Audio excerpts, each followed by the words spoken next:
All right, folks, we finally talked about fintech for an entire 35 minutes. Was that not gripping? Okay, we did it for 35 minutes. Now back to policy, back to politics. We're 8 days from an election. It's time for a very unique conversation. Something that we don't do very often here at Money20, and by very often I mean really ever, is have someone call in virtually for a conversation. But sometimes the world just forms around a conversation. And sometimes that person may be in a place in life where showing up in person to a conversation like this might actually not be ideal. Maybe there's some history in digital assets that a portion of the financial industry might not agree with. Maybe there's some other underlying issues that I'm not going to get to because I'm a third party and I'm just here to introduce the session.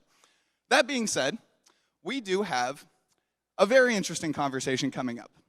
Gary Gensler, you may have heard of him, chairperson, I don't know why it says chairperson, but chair of the U.S. Securities and Exchange Commission, the SEC, again, might have heard of it.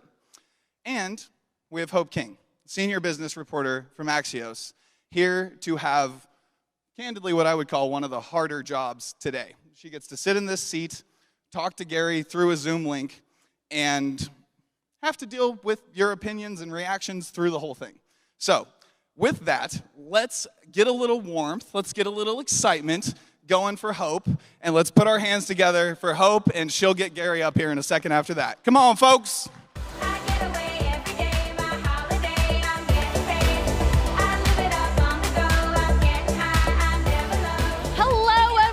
I am so excited to be here. It is actually my first Money 2020.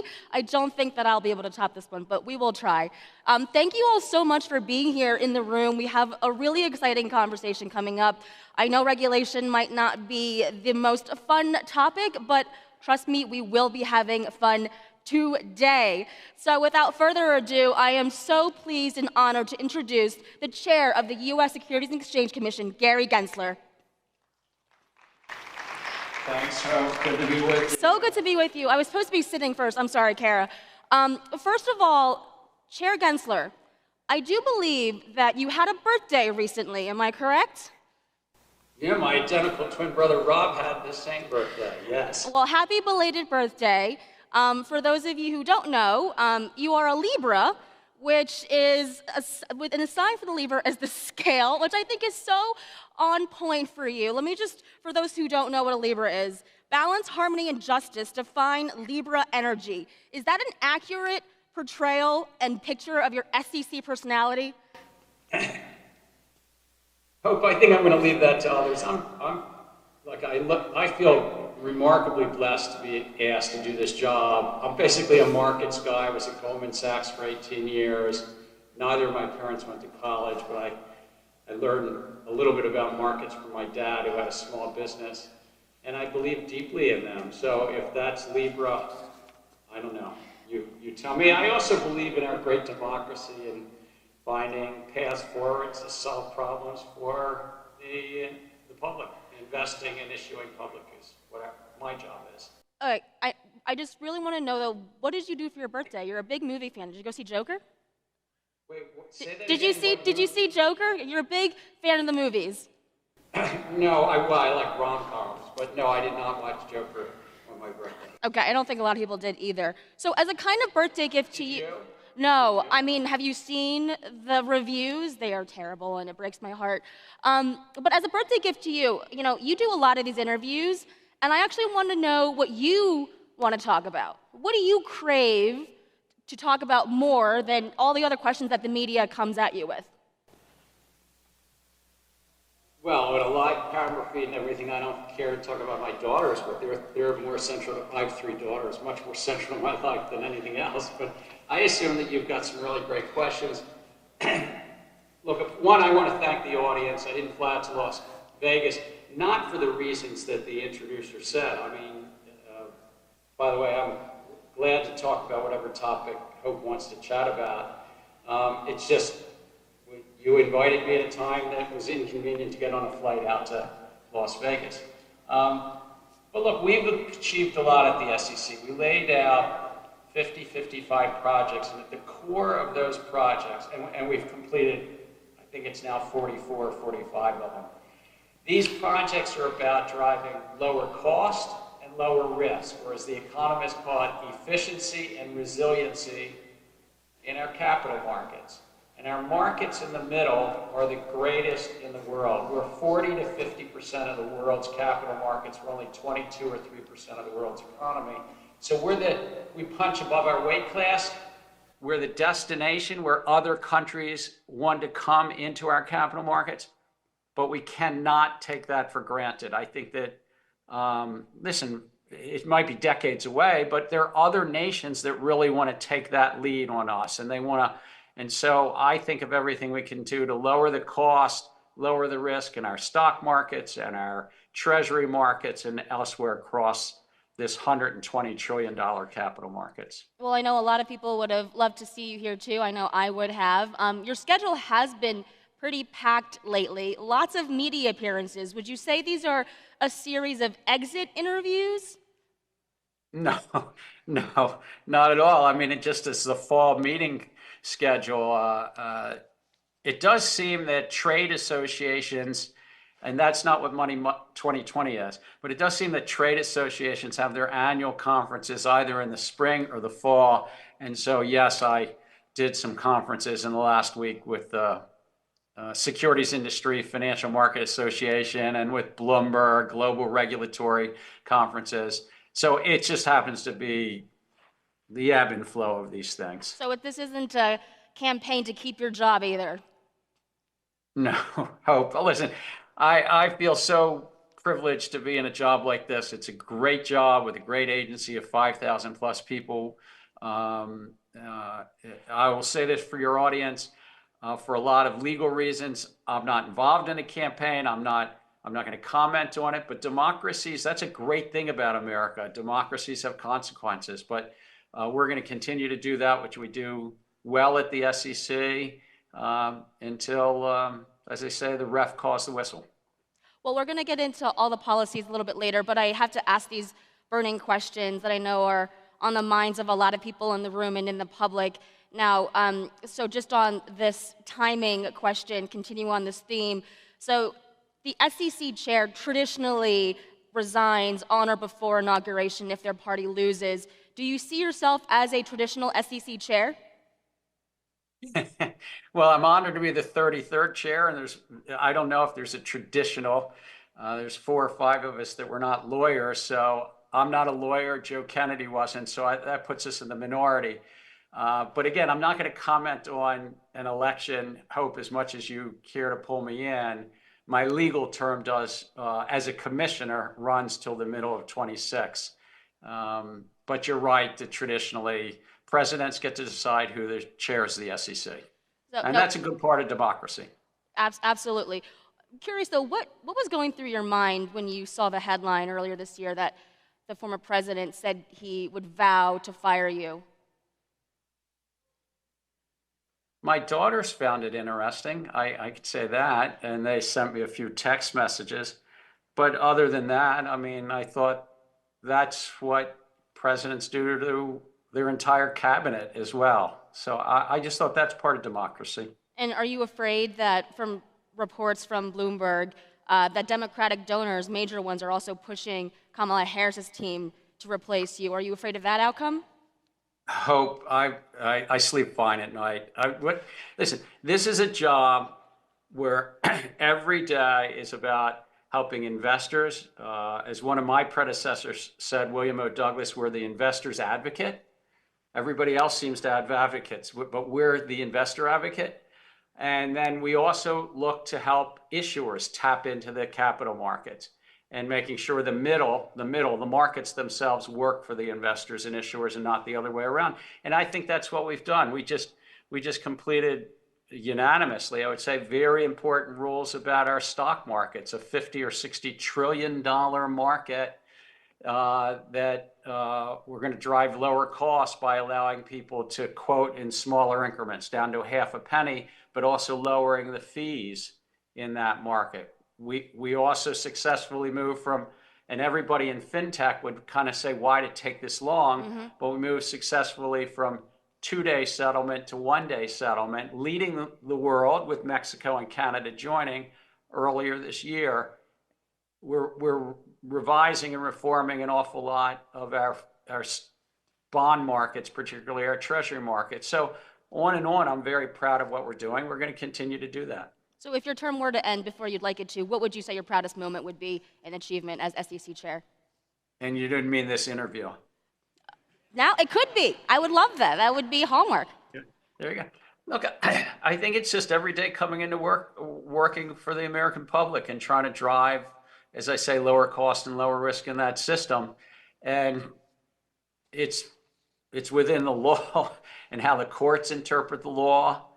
But we've done a lot on corporate governance. There's some public companies there in that audiences too. And just in terms of instilling greater trust in our capital markets through and we have certain legal authorities around corporate governance about how CEOs sell their stock and whether they can use material non-public information, what we did in the equity markets, what we've done in the treasury markets, or even resolving a 20-year-old dispute with the Chinese authorities they have about 200 companies in our markets and resolving those disputes as well. So there's a lot that I'm quite pleased with. Something that I think stands out to me is that in 2023, the SEC awarded nearly $600 million to whistleblowers, which is a record high sum. Why is that so important that you want to help whistleblowers, or at least give them that support? So to instill trust in our capital markets, Congress gave this agency civil law enforcement authority. And then along with the Department of Justice, we help them on the criminal side. But instilling that trust, basically markets are not going to work unless you have an active cop on the beat. So let me give you some figures that are public. We get between 40 and 50,000 tips, complaints, and referrals a year. Think about that. 4,000 a month, and we only have 1,300 people in our enforcement division.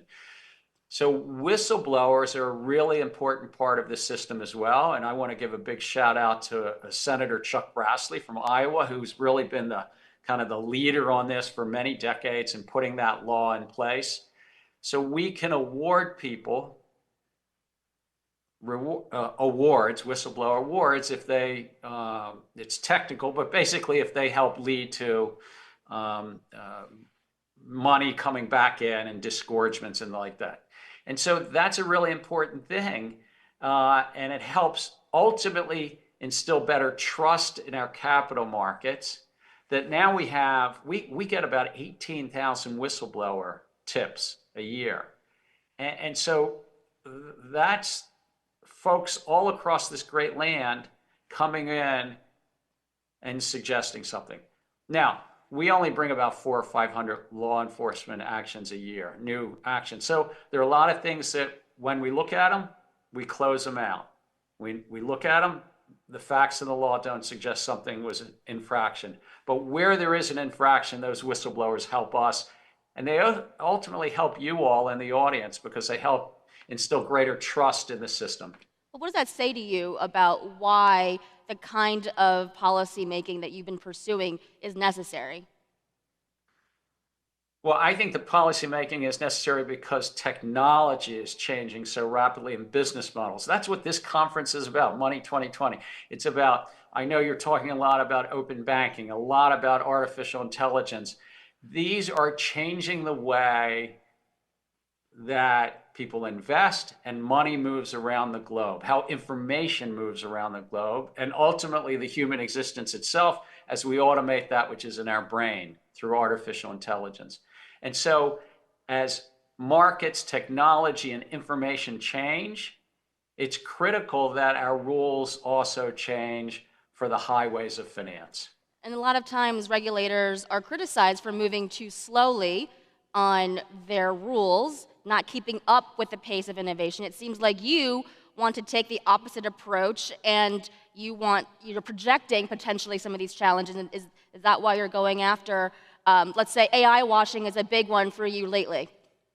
So 2 points. I do feel with the privilege of service comes a responsibility to the public to lay out an agenda and move on that agenda. And where appropriate to back off. We don't bring enforcement actions against every folk we investigate, and we don't finalize every rule that we propose. But I do think that with that privilege comes a responsibility to move within one's time. In terms of artificial intelligence, look, I think it's likely to be the most transformative technology of our time. And I'm not just talking about generative AI. Artificial intelligence has been used for 10 or a dozen years. Even the US Postal Service uses it. Come on. I mean, it's right, and so many of the members of that or your audience there are using it and been using it for years before generative AI. But with that incredible transformation, we can drive to greater efficiency, we can drive to greater access in our capital markets, but there's also some things to think about. And you mentioned one. I don't know, that old saying, do what you say and say what you do. In essence, don't lie to the public. So there are some folks that are out there bragging about using AI or using AI in a certain way, and they're not even doing it. But I would say the same thing. Don't brag about anything that you're doing and don't do it. Say what you do what you say. That's the kind of saw that a securities regulator would say if you're a public company. If you're a private company, then you've got to do that with your customers and with your board of directors. But that's a little different. Well, where else have you seen, and I think the USPS might have a word for that shade that you threw at them. Well, where have you seen technology innovation help with transparency, and where have you seen it actually be harmful? Look, I think technology innovation has helped throughout the decades. I mean, the ticker tape itself and the Quotron machine. And then after that, Michael Bloomberg figured out how to build this incredible empire, the internet itself. And we've driven down in our capital markets, in the US capital markets, we've driven down the cost of trading in our stock markets through brokerage applications, robo-advisors, and so forth. But if 50 plus million Americans, and that's the real number, 52 or 3 million Americans have investment advice right on their cell phones, so let's call most of those are robo-advisors, that can drive down costs and broaden access, lower the fees, but it's also important to make sure that we don't put in conflicts in the algorithms, right, that the optimization functions are still putting the customer's interest ahead of the investment advisor rather than the other way around. So, the old rules still apply. I'll say one other thing. Frankly, fraud is fraud. Don't use the artificial intelligence to lie to the public or do a deep fake or create some scenario that's not real. And if you're the one deploying the algorithm, don't use it to manipulate markets. And by the way, the algorithm itself is still yours. You're deploying that algorithm. Yeah, a FactSet search of the term AI has come up with a record number just in the first quarter in terms of earnings reports. I'm wondering if you feel that's too much, but just broadly. No. By the way, I don't hope. I don't think it's too much or too little. What public companies have done for decades, they do really well in the main. There's always going to be outliers that do poor things. They describe to their shareholders what they're doing, what their material risks are, what the opportunities are that they're facing. And artificial intelligence is one of those things. And it's an opportunity as much as it's probably an opportunity more than it is a challenge, but it's also going to change so many things. Many of the companies in the audience there will be the disruptors, and they will disrupt the largest financial institutions. I can't tell which one of your audience members is going to be like that big company 5 to 15 years from now, but somebody in that audience is going to really disrupt big banks and Wall Street. And that's a good thing for America. I'm just saying don't lie about it. So FactSet shows that there were about 200 mentions of AI, which is more than double the 5-year average. In your mind, what percentage of that do you think is AI washing?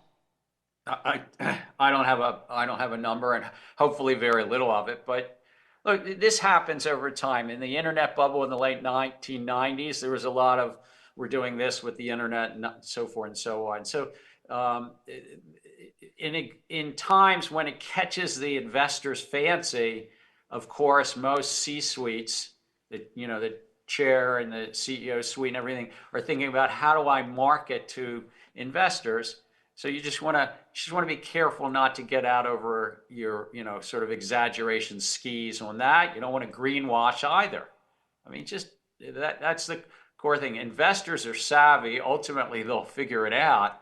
But there's a real benefit to the capital markets that we have anti-fraud provisions, and that's I don't have any estimate for you, and hopefully it's small. But even that small group needs to, shall we say, behave. Is the SEC using generative AI right now? Are you using it in your own life? We use artificial intelligence. We do it sometimes in their surveillance. We have 5,000 folks at the SEC. They use it to sort of look at market data, particularly in our market oversight, our examination and enforcement. Our economists use it. But it's not necessarily generative AI. I just want to say that. Okay. So you have led this organization through a big crisis, the GameStop saga. I'm wondering what lessons you learned from that. It was interesting. It was right before I came into office. Jen Psaki, who was then the White House press secretary in her first week of the job, was like, oh my God, all these questions were coming in. I'd say a couple of lessons. One, the plumbing matters. Some of the stuff that, again, many of the members in that audience focus on, how to move payments, how to connect APIs, this whole open banking movement and so forth, which is not new, by the way. Other countries have leaned way into it. Even when I was back at MIT, I took one lecture a year in my fintech course and taught about open banking. But back to GameStop, I think the market plumbing work matters. And unfortunately for a lot of investors, they got shut out of the market. And I think that was unfortunate. It's not good to shut people out of the market. So we updated, and as I said, we shortened the market plumbing to 1-day settlement rather than 2. I think another thing was the use of what was called gamification, but behavioral prompts and nudges. We all get them. We get them on the streaming apps. I get them for romantic comedies. I hope you might get them for other types of movies, or you might get behavioral prompts about some journalist's Axios's, great story.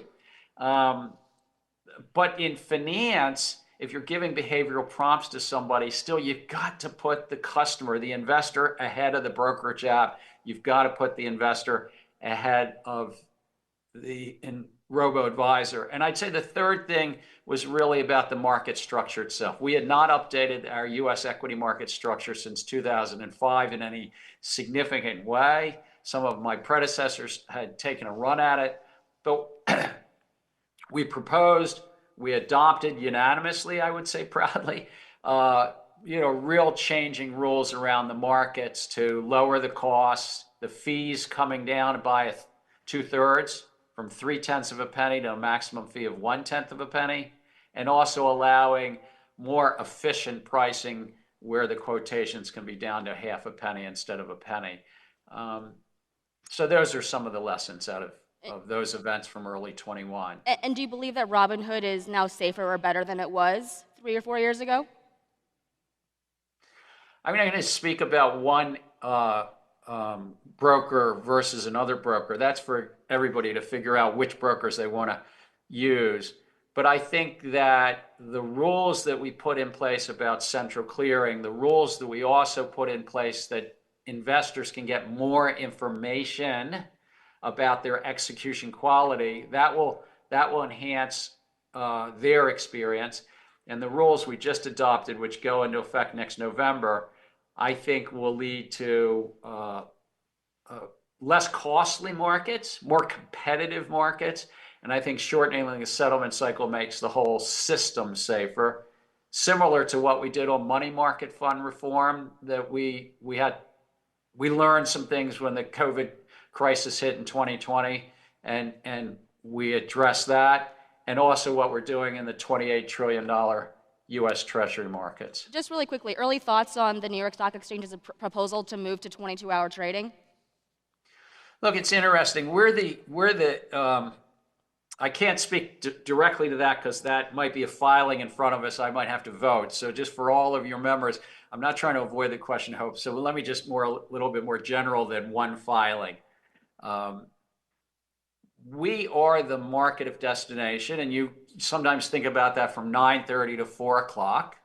So you can do the math, 6.5 hours. But we have the night market also from 4 to 8. We have the early market right now already from 4 a.m. to 9:30 in the morning. Overnight, in Asia, you can trade U.S. securities over the counter and on what's called alternative trading systems. So to the extent that we have a 24-hour market in many assets, U.S. Treasuries trade 24 hours a day, 5 days a week, a little bit on the weekends. U.S. equities for the top 100 names generally will trade around the globe. Best liquidity, deepest market during 9:30 to 4 p.m., but people can trade it around the globe. And so whether it's the New York Stock Exchange, NASDAQ, Chicago Board, SIBO, we also have a filing in front of us for a new exchange called 24X. I'm not going to speak on any of those, but I'm saying it seems that the market has asked, maybe we can expand these hours out. And what's critical is, are you protected? Yeah. Will you be protected? And is it transparent? Will you get what's called a tape? Yeah. When I was growing up, we still called it a tape. But basically a consolidated information about the transactions in a real-time basis. Overnight at 1 a.m. and 3 a.m. will you get, it's called a SIP, but that's a tape. Will you be protected with pockets of illiquidity in something that's called a limit up or limit down? But I digress into the technical side of the job. Really quickly on crypto, what do most people get wrong about where you stand on crypto? It's a great question. Look, I'm going to say this. Later this week is Sweet 16 to Satoshi Nakamoto's white paper, 8 pages, which was and still remains an innovative paper about data processing and ledgers, what we all have come to call blockchain technology. But that's not the question. The question is, if you are asking the public for money and that public is investing in something, therein lies protections that Congress put in place in the securities laws. And those protections are important protections. And it really comes down to this. It comes down to investors get to decide, as long as the folks raising the money, the entrepreneurs, are giving them disclosures on their material risk. Yeah. I'd say the second thing, Hope, is I sometimes hear about digital assets and so forth. Everybody in that audience, everybody in the Money 2020 audience deals in digital assets right now. I mean, how many of you have actually get your pay delivered in coins and paper currency? You don't. How many of you bought your airline tickets in coins and paper currency? You don't. We live in a fully digital money world right now. And whether it's digital dollars, digital yen, yuan, euro, sterling, we live in a digital world now. It's against the law, actually, to have paper treasury securities. The U.S. Treasury Department issues digital. So you've got to have a value proposition that's something beyond digital, is what I'd also say. I want to know if you have any regrets about the way that you may have handled crypto regulation. Look, I think there's nothing incompatible about Satoshi Nakamoto's innovation. And it's a real innovation about how to have a decentralized ledger system. There's nothing incompatible about that with the U.S. securities law, that fundamentally the U.S. securities law is about protecting investors, that are investing in somebody else's project, hoping for a better future. And though, and I've said this, I'm not prejudging any one token, but there's 15 to 20,000 of these projects, and though some of them are not under the securities law, many of them have a group of entrepreneurs in the middle, and the investing public is hoping for a better future. And it's a field where there's billions of dollars of losses have happened. And, Right. you know, we don't need to go through some of these, the most famous of 2 years ago are, you know, in jail right now, and not just one of them, but multiple of them. So, But many more are not, right? I mean, many more are not. So do you have any regrets? What I'm saying, you say, I would,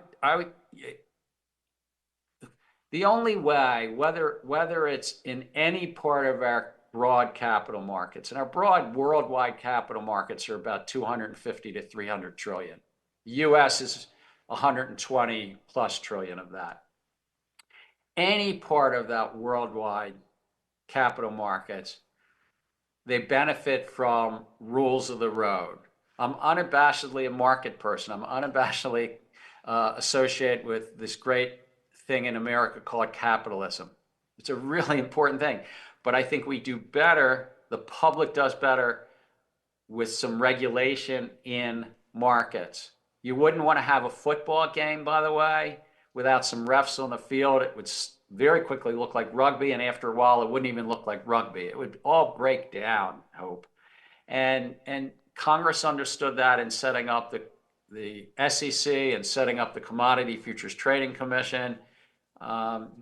These help capital markets work, and they lower the cost of capital. Right. And how do they do that? Because they instill trust, and they bring the investing public in. We've got more than 50 million Americans with separately managed accounts by investment advisors. We've got 58% of the American public invested directly or indirectly in the US stock market. How do you build that trust without some, you know, rules of the road around disclosure, around conflicts, around manipulation, and the like? So no, you don't have any regrets. Again, it's how you're articulating the question. I've already told you that I think there's nothing incompatible this technology, the blockchain technology, and how you store this with the securities laws. Far too many people have lost money, and I'm not just talking about normal markets ups and down. Right. I'm talking about the extent of problems and grift in the field. All right, well, we'll move on. How do you think capital markets will be impacted by seemingly deeper political divides and geopolitical tensions? I think capital markets trade around all sorts of information and all sorts of risk. Ultimately, we benefit from the pricing of risk and the pricing, and I would say allocation of money and risk. And I think, again, I'm not going to comment on elections. I'm paid not to do that, Hope. Yes. But I think the capital markets, our U.S. capital markets are quite robust, and they will persist. My job in what I do is trying to make them the most efficient, most resilient hopefully for decades to come. Does the political environment, though, make it harder for you to do your job? I mean, this summer, the Supreme Court ruled that defendants accused of fraud by the SEC have a right to a jury trial. So how has that impacted your enforcement? Let me say this. I'm quite proud. We're a 5-member commission, and I think we're better as a nation that it's 5 of us, not 1 of us. I think that's really helpful. We vote on about 11 or 1,200 things a year, literally. You're more familiar with some of these policy matters, which are rules. But even on the 44 rules that we voted on, over half of them are bipartisan. We just finished one last Friday on clearinghouses, unanimous, but the large equity market rule was also unanimous. Things like our how funds, registered investment funds, name themselves and so forth was bipartisan. It was 4-1. on and on. I could talk about the work we do with our colleagues. We're not always that way. There are times where we're split 3-2. But I'm very proud, and I think the public benefits from that ebb and flow and that back and forth amongst the five of us.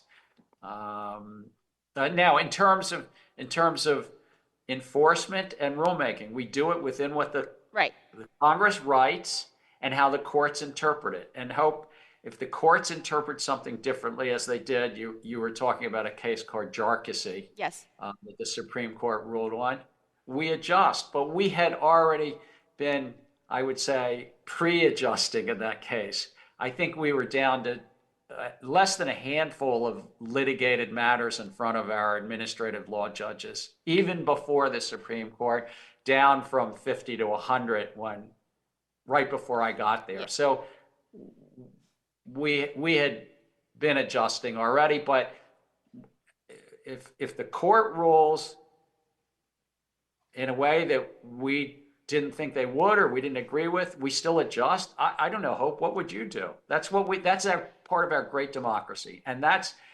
so, one, because it's the right thing, and two, it also instills confidence in the SEC that you say, they get it. The court called it a different way. Chair Gensler, we're out of time. So my last question to you, when I was invited to talk with you in this fireside, I was very excited. I was telling my colleagues, and one of them said to me, wow, Money 2020, I mean, this crowd hates Gensler. I don't know if you knew that, or if now that you do know, I mean, is that a sign for you that you're actually doing your job? Is that the middlemen maybe that you're targeting and trying to make more transparent, that's your goalpost of how you measure success? No, Hope, I don't measure success through the animus that what we do. So, but Money do you have any final messages to them? Wide range of folks, whether they're financial technology firms, whether they're in finance itself. My God, I'm 18 years at Goldman Sachs. I spent 4 or 5 years up at MIT because I was asked by now a Nobel laureate, Simon Johnson, recruited me to go up there, but my God, he's a Nobel laureate now. But Simon invited me to go up there and what better place to do it but to the intersection of money, finance, money, and technology. And I think that we constantly are changing, and I want to see how we can better do this for investors and issuers. But yes, there's some that are going to be the market intermediaries in the middle, the people that are operating the stock exchanges or the clearing houses or the brokers and investment advisors that have different incentives than somebody like I do. Now, if I was still at Goldman Sachs, I might not like some of the things I'm doing. But my job is for 330 million Americans, and we do it with an openness. We want to hear the comments. We want to hear the feedback. When we lose in court, we adjust. But our clients still ultimately the 330 million Americans. And the entrepreneurs in the room that are trying to start out and access capital and take on the incumbents.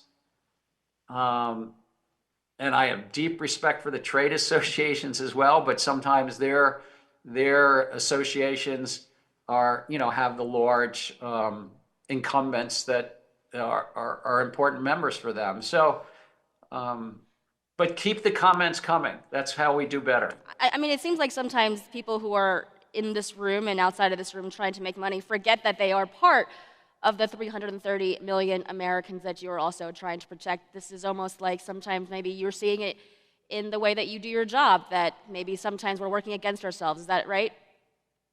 Look, I would say this. Anybody who wants to do a job in public service, all in. It's the greatest experience, but it's not for the faint of heart because there's an awful lot of discourse. There's a lot of, public debate means debate, right? It means people are going to disagree. And all we can do is just make our best judgment given the law and the economics of the time. But I'd say for folks that are also in the room thinking about how do you want the markets to be structured so you still instill a great deal of competition in the market for money and the intermediation of risk. That's what we're in. We're not in the market for competition for widgets or competition for all the great products that you're servicing people on. But for the intermediation of money and risk, that's our capital markets. What we're trying to do is use the tools of transparency, the tools of access, the tools of competition to promote lower cost. And that's what my predecessor have done. That's what the next 33 will probably do as well. Well, I hope we get another chance. It was such an honor, Chair Gensler. Thank you for spending time with us, and thank you here in the room as well. And thank you all for allowing me to do this through the Zoom call and everything like that. So hope. Thank you. Take care. Thanks. Thanks, everyone.